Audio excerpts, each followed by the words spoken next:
Le doy la bienvenida. Hoy es 16 de julio, martes de la 15ª semana del tiempo ordinario. Celebramos hoy en Colombia la intercesión en la memoria libre de la bienaventurada Virgen María del Carmen en Colombia. Patrona de la Arquidiócesis de Villavicencio, de la Diócesis de Ismina, Tadó, Líbano, Honda, La Dorada, Guaduas y el Vicariato Apostólico de Puerto Carreño. Patrona de las ciudades de Granada, Puerto Carreño e Inírida. Titular de las catedrales de Cartago, Apartadó y La Dorada, Guaduas. La bienaventurada Virgen María del Carmen es una advocación mariana que tiene sus raíces en el Monte Carmelo, en Israel. Este lugar es significativo en la tradición bíblica y cristiana, ya que fue allí donde el profeta Elías defendió la pureza de la fe en el Dios de Israel contra los profetas de Baal, relato que está consignado en el primer libro de los Reyes, en su capítulo 18. La tradición del Monte Carmelo fue continuada por los ermitaños que se establecieron allí en el siglo XII y que más tarde formarían de la Orden de los Carmelitas. El evento más relevante en la devoción de Nuestra Señora del Carmen ocurrió el 16 de julio de 1251, cuando la Virgen María se apareció a San Simón Stock, prior general de los Carmelitas, en Aylesford, Inglaterra. Durante esta aparición, la Virgen entregó a San Simón un escapulario, un símbolo de su protección y promesa de salvación para aquellos que lo llevaran con fe y devoción. Nuestra Señora del Carmen es venerada como la patrona de los marineros, ya que se la invoca en tiempos de peligro en el mar. Además, en muchos países de América Latina, incluyendo Colombia, es la patrona de los transportistas y la Policía Nacional. Su festividad, el 16 de julio, es un día de gran celebración, particularmente en comunidades con fuerte tradición marinera y de transporte. En Colombia la devoción a la Virgen del Carmen es muy profunda. Es considerada la patrona de los transportadores tanto de carretera como de vías fluviales. Su imagen es comúnmente vista en vehículos de transporte público y privado, y su protección es fervorosamente invocada por aquellos que viajan. Uno de los milagros más conocidos atribuidos de la Virgen del Carmen ocurrió en la década de 1960 en un pequeño pueblo de Colombia. Durante un viaje en autobús a través de una región montañosa y peligrosa, el vehículo sufrió una falla en los frenos y comenzó a descender sin control por una pendiente empinada. Desesperados, los pasajeros comenzaron a rezar a la Virgen del Carmen. Según el testimonio de los sobrevivientes, el autobús se detuvo milagrosamente justo antes de un precipicio, sin que se produjeran heridos. Este evento reforzó la fe y la devoción hacia la Virgen del Carmen en la región.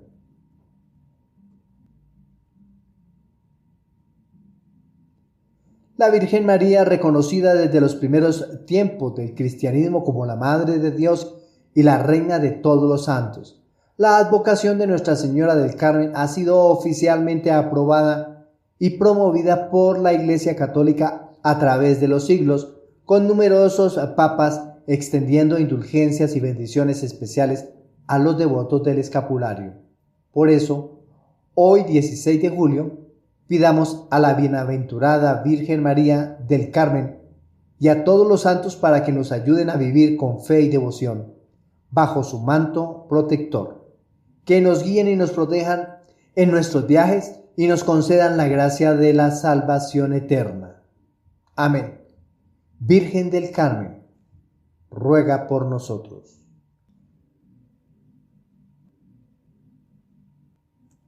Bajo la protección de Nuestra Señora les invito a disponer su oído, la mente, también el corazón, para escuchar el Evangelio propuesto para la liturgia de este día. Del Santo Evangelio de nuestro Señor Jesucristo según San Mateo, capítulo 11, versículos desde el 20 hasta el 24. En aquel tiempo se puso Jesús a recriminar a las ciudades donde había hecho casi todos sus milagros, porque no se habían convertido. ¡Ay de ti, Corosaín! ¡Ay de ti, Betsaida! Si en Tiro y en Sidón se hubieran hecho los milagros que en vosotras, hace tiempo que se habrían convertido, cubiertas de sayal y ceniza. Os digo que el día del juicio les será más llevadero a Tiro y a Sidón que a vosotras. ¿Y tú, Cafarnaún, piensas escalar el cielo? Bajarás al infierno, porque si en Sodoma se hubieran hecho los milagros que en ti, habría durado hasta hoy.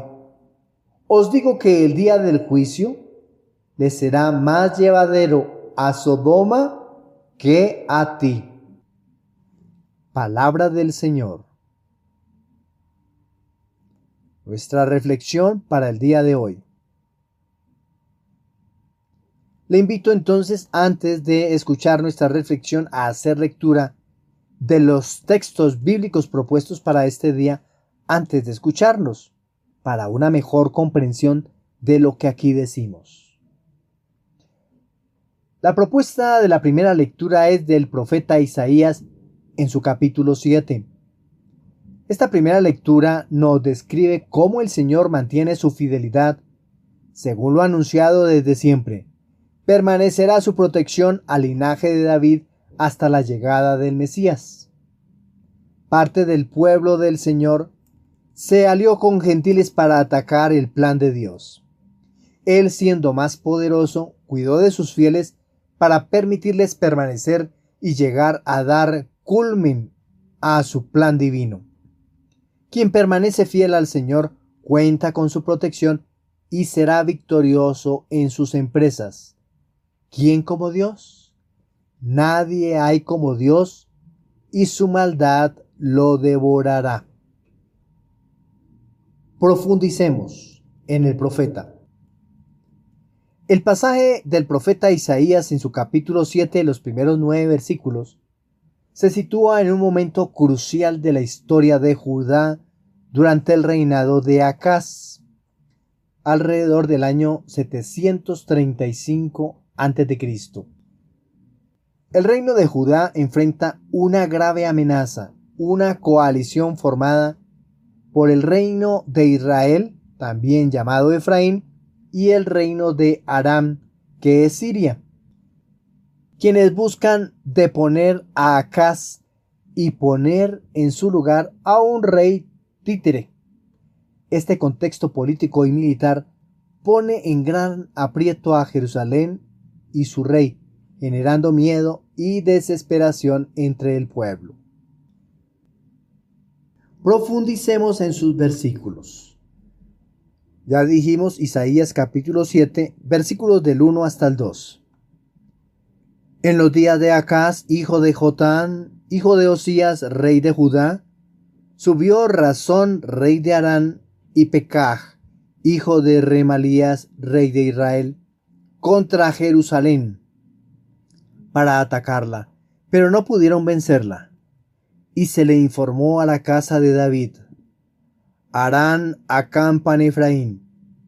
Se agitó su corazón y el corazón de su pueblo como se agitan los árboles del bosque con el viento. Este pasaje describe la inminente amenaza que enfrentan Acaz y su pueblo. El temor de la casa de David refleja la gravedad de la situación, comparando su miedo con árboles agitados por el viento. Versículos del 3 hasta el 4. Entonces Yahvé dijo a Isaías: Sal al encuentro de Acaz, tú y tu hijo Sear-Yashub, al extremo del acueducto del estanque superior, en el camino del campo del batanero, y dile: estate atento y tranquilo, no temas ni desmaye tu corazón por estos 2 cabos de tizones humeantes, por el ardor de la ira de Razón y Harán y el hijo de Remalías. Dios envía a Isaías y a su hijo Shoar-Yashub, que traduciría como los demás volverán, pero ese era el nombre de él, Shoar. Shoar regresará. Eso traduce Shoar-Yashub, a encontrarse con Acaz. Este nombre simboliza la promesa divina de restauración y esperanza. Dios instruye a Acaz a no temer, minimizando la amenaza representada por los enemigos como 2 cabos de tizones humeantes, una imagen que destaca su debilidad y efímera potencia. Shear-Yashub es el nombre del hijo de Isaías, que significa un resto volverá, simboliza la esperanza y la promesa de restauración. Los 2 cabos de tizones humeantes representan la inminente pero ineficaz amenaza de Harán e Israel, cuyo poder es transitorio y débil, mientras que Shoar-Yashub es símbolo de esperanza y restauración, prometiendo que un remanente de Judá volverá a Dios. ¿Cuál será ese remanente de Judá? Versículos del 5 hasta el 9. Porque Harán, Efraín y el hijo de Remalías han maquinado el mal contra ti, diciendo: subamos contra Judá, aterroricémosla y repartámosla entre nosotros, y pongamos por rey en ella al hijo de Tabeel. Así dice el Señor Yahvé: esto no sucederá ni se cumplirá, porque la cabeza de Harán es Damasco, y la cabeza de Damasco es Razón. Dentro de 65 años Efraín será destrozado hasta dejar de ser pueblo. La cabeza de Efraín es Samaria, y la cabeza de Samaria es el hijo de Remalías. Si no creéis, no subsistiréis. Dios revela a Isaías que los planes de los enemigos no tendrán éxito. La profecía específica sobre Efraín destaca que su destrucción será total en un futuro, es decir, 65 años, un periodo que resalta la precisión y la seguridad de la palabra divina. Este número específico enfatiza la precisión de la profecía divina, la inevitabilidad del juicio sobre Efraín. El versículo final subraya la importancia de la fe. Si no creéis, no subsistiréis. Algunas palabras relevantes en el texto de hoy. Emmanuel. Aunque no aparece en este pasaje, Isaías en su capítulo 7 introduce este nombre, Immanuel o Emmanuel, más adelante en el capítulo, que significa Dios con nosotros. Es una promesa de la presencia y protección divina. San Agustín, en sus escritos sobre la confianza en Dios y la fe, resalta la importancia de creer en las promesas divinas aun cuando la situación parezca desesperada. Él comenta sobre la necesidad de mantener la fe firme para experimentar la salvación y el cumplimiento de las promesas divinas. En la vida cotidiana enfrentamos amenazas y desafíos que pueden parecer insuperables, similar a lo que enfrentó Acaz. Dios nos llama a mantener la calma y confiar en sus promesas. La fe es esencial para superar nuestras pruebas y ver el cumplimiento de las promesas divinas. Podemos aprender de la advertencia de Isaías: si no creéis, no subsistiréis. Nuestra fe en Dios debe ser firme, recordando siempre que Él está con nosotros, como lo simboliza el nombre Emmanuel. ¿Qué podemos concluir del relato del texto que hemos proclamado hoy en nuestra primera lectura? Este pasaje es un poderoso recordatorio de la fidelidad y protección de Dios. Nos llama a confiar en sus promesas y a mantener la fe, sabiendo que Él tiene control sobre todas las situaciones. Que en medio de nuestras pruebas y desafíos recordemos que Dios está con nosotros y nos llama a una fe inquebrantable. Ante esta propuesta que nos hace Yahvé por medio del profeta Isaías, le vamos nosotros a responder con el Salmo 47 y unimos nuestros sentimientos, nuestra voz, todo nuestro ser con nuestros labios por medio de esta frase antífona: Dios ha fundado su ciudad para siempre. Mientras tanto, el Salmo 47 canta la victoria por causa de la fidelidad. A Dios cantamos y exaltamos, porque salva a su pueblo y engrandece la ciudad de quienes allí habitan. Por tal razón, concluimos esta meditación bíblica con la frase de San Buenaventura: la senda que conduce a la vida perenne no es sino la que atraviesa el puente levantado por Cristo, que es la cruz, y que consiste en la lucha y en la victoria contra las perversas inclinaciones. Quien obra rectamente acaba bien, pero quienes con sus oscuras intenciones pretenden llegar a la cima, avanzan, pero no la alcanzan, acaban mal. El Salmo 47 es el canto que expresa a Dios defensor de quien cree en Él. Con este himno se bendice a Dios y se le da gracias por todas las acciones tenidas desde antiguo y que hoy disfrutamos si aclamamos a Él misericordia y protección. En el templo podemos reunirnos para dar gloria y reconocimiento a Dios Salvador, un Dios eterno que las futuras generaciones alabarán por los siglos si damos testimonio de lo que ha hecho en nuestra vida. Profundicemos en el Salmo. El Salmo 47, titulado Grande es el Señor en Sión, es un himno de alabanza que celebra la grandeza y la protección de Dios sobre Jerusalén, Sión. Se cree que fue compuesto para una festividad que conmemora la salvación de Jerusalén de algún ataque enemigo, probablemente durante una celebración litúrgica en el templo. La inspiración detrás del Salmo es la confianza en la presencia y protección divina en Sión, la ciudad de Dios. Profundicemos en sus versículos.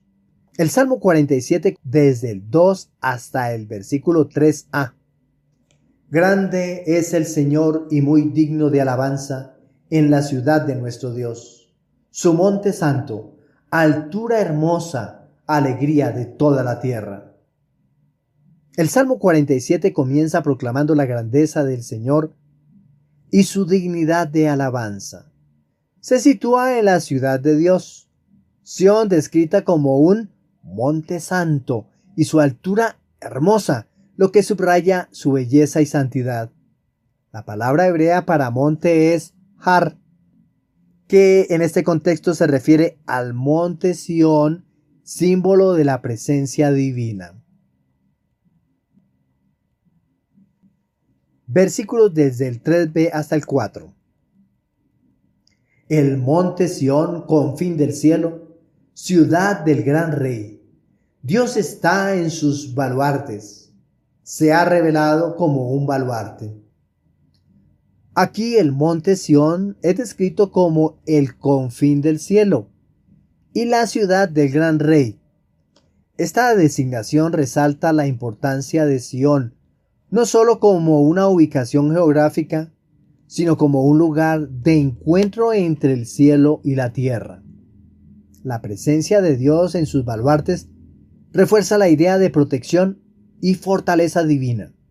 La palabra hebrea para baluarte es mitzar, que refiere a una fortaleza o lugar fortificado.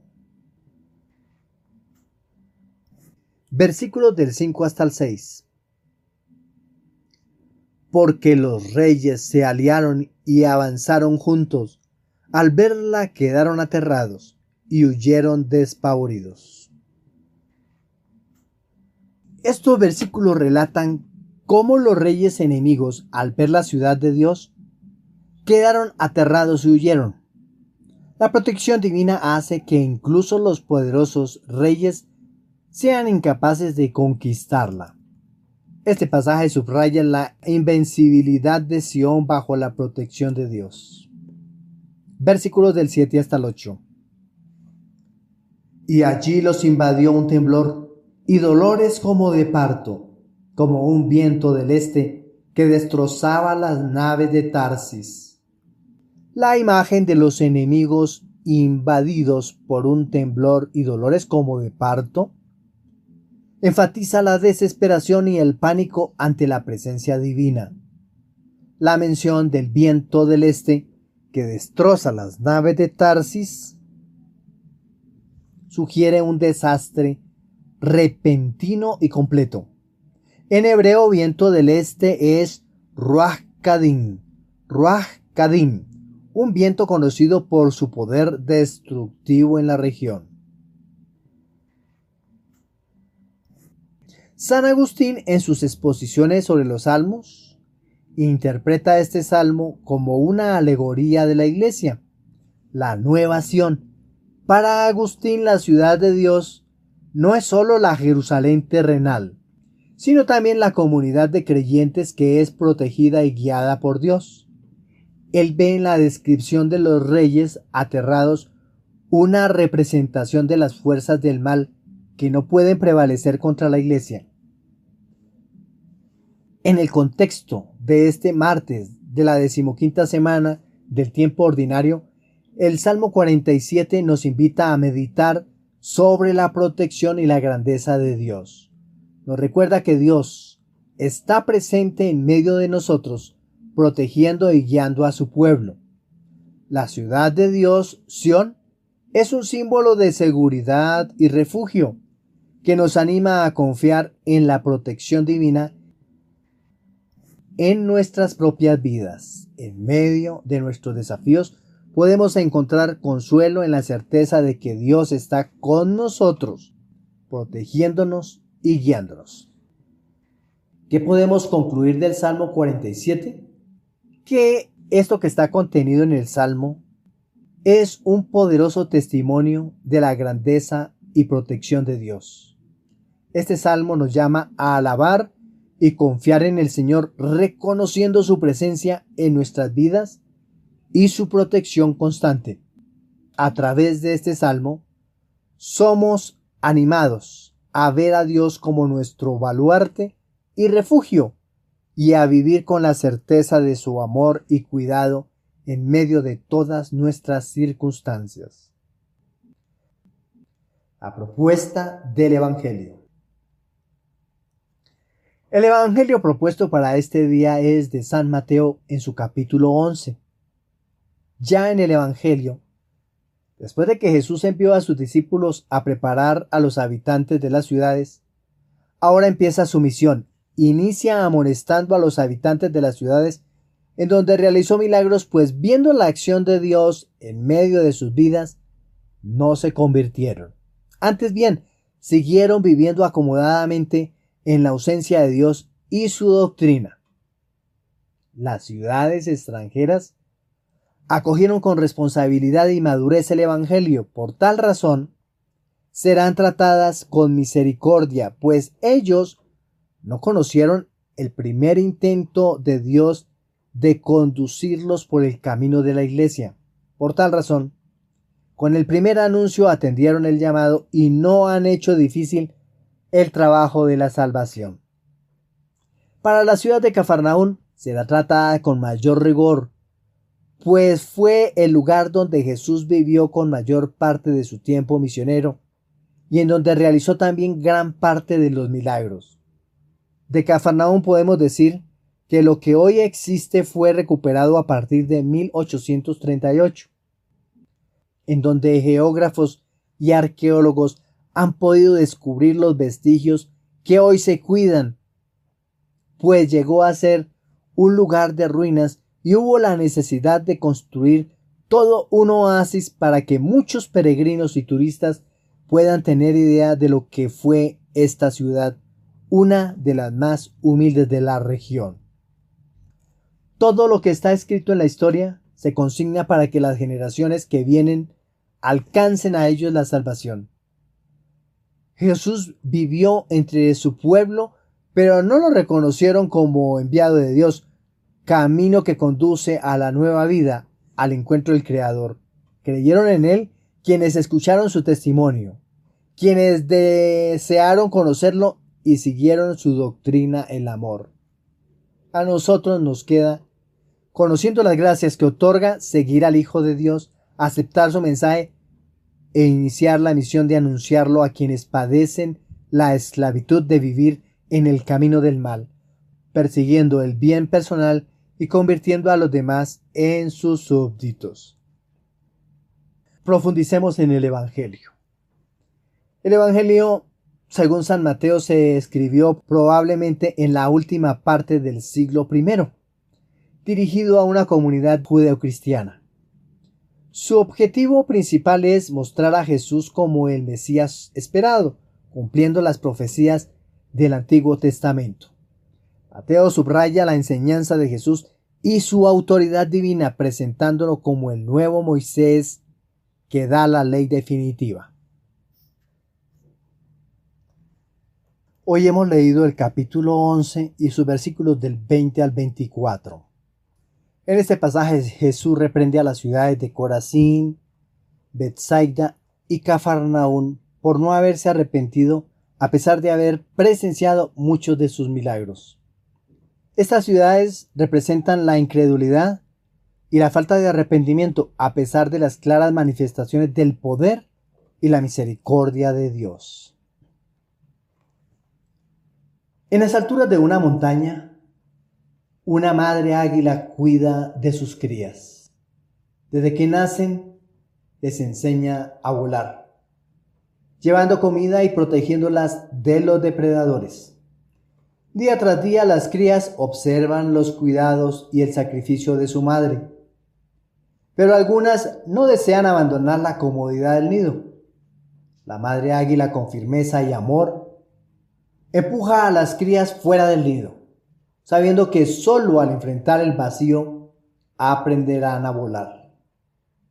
Un día, una tormenta se avecina y las crías aún no han aprendido a volar. La madre, desesperada, hace todo lo posible por enseñarles, pero algunas permanecen temerosas y desobedientes. La tormenta llega y las crías que no aprendieron a volar son llevadas por el viento, mientras que aquellas que escucharon y se esforzaron sobreviven y prosperan. Esta historia refleja la urgencia del llamado al arrepentimiento y la respuesta a las oportunidades de gracia que se nos presentan. Dios, como la madre águila, nos ofrece innumerables oportunidades para crecer y cambiar, pero depende de nosotros aprovecharlas y no dejarlas pasar. Profundicemos en los versículos del texto del día de hoy. Hemos proclamado el Evangelio de Mateo en su capítulo 11. Miremos los versículos del 20 al 21. Entonces comenzó a reprender a las ciudades donde había hecho la mayoría de sus milagros, porque no se habían arrepentido. ¡Ay de ti, Corazín! ¡Ay de ti, Betsaida! Porque si en Tiro y Sidón se hubieran hecho los milagros que se han hecho en vosotras, hace tiempo que se habrían arrepentido con cilicio y ceniza. Aquí Jesús lamenta la falta de arrepentimiento de Corazín y Betsaida, a pesar de haber realizado muchos milagros allí. El cilicio y ceniza son símbolos de arrepentimiento en la cultura judía. Jesús compara estas ciudades con Tiro y Sidón, conocidas por su paganismo, allá ubicadas al norte de Israel, no dentro de Israel, fuera de Israel, sugiriendo que incluso estas ciudades se habrían arrepentido si hubieran visto los mismos milagros. Encontramos aquí varias palabras relevantes. En griego, we, ay, eso traduce we, ay, es una exclamación de lamento y advertencia, subrayando la gravedad del juicio venidero. Y otra palabra griega, metanoeo, que significa arrepentirse. Cambio de mente y corazón, una transformación profunda que estas ciudades no lograron. Versículo 22. Por eso os digo, Tiro y Sidón serán tratadas con menos rigor que vosotras en el día del juicio. Jesús predice un juicio más severo para Corazín y Betsaida que Tiro y Sidón, a pesar de la mayor culpabilidad de estas últimas según los estándares judíos, debido a una falta de arrepentimiento ante los milagros de Jesús. Versículos del 23 al 24. ¿Y tú, Cafarnaún, acaso serás elevada hasta el cielo? No, serás bajada al Hades, porque si en Sodoma se hubieran hecho los milagros que se han hecho en ti, habría permanecido hasta hoy. Pero os digo que será más tolerable el día del juicio para la tierra de Sodoma que para ti. Jesús reprende a Cafarnaún comparándola con Sodoma, una ciudad famosa por su pecado y destrucción. La severidad del juicio es proporcional a la relación recibida y rechazada. Leíamos en el versículo 23, no, serás bajada al Hades. El Hades representa la muerte y el juicio eterno.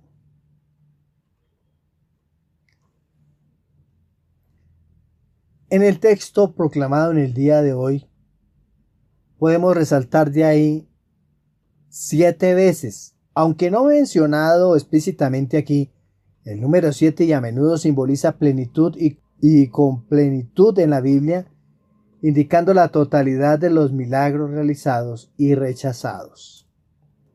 San Agustín, en sus comentarios sobre los evangelios, señala que la dureza del corazón humano frente a las maravillas de Dios es una grave ofensa. Agustín resalta la necesidad del arrepentimiento continuo y la apertura a la gracia divina. El mensaje central de este pasaje es el llamado urgente al arrepentimiento y la gravedad de rechazar la gracia de Dios. En la vida contemporánea, esto se traduce en la necesidad de reconocer y responder a las oportunidades de transformación y crecimiento espiritual que se nos presentan. ¿Qué podemos concluir del texto que hoy hemos proclamado? Este texto nos desafía a reflexionar sobre nuestra respuesta a la gracia de Dios. Estamos llamados a un arrepentimiento sincero y a reconocer las maravillas que Dios realiza en nuestras vidas. Que no seamos como las ciudades de Corazín, Betsaida y Cafarnaún, que rechazaron el llamado a cambiar, sino que seamos como las crías de águila, que a pesar del miedo se lanzan y aprenden a volar. Para todos un feliz día, que el Señor nos siga colmando de su alegría como de su compasión. Felicidades, Dios nos siga bendiciendo. No se les olvide, si les gustó el mensaje, manito arriba, like, y por qué no compartir. Comparte, porque yo digo compartir todos estos audios, todos estos videos, todos estos podcasts es evangelizar. Bendiciones.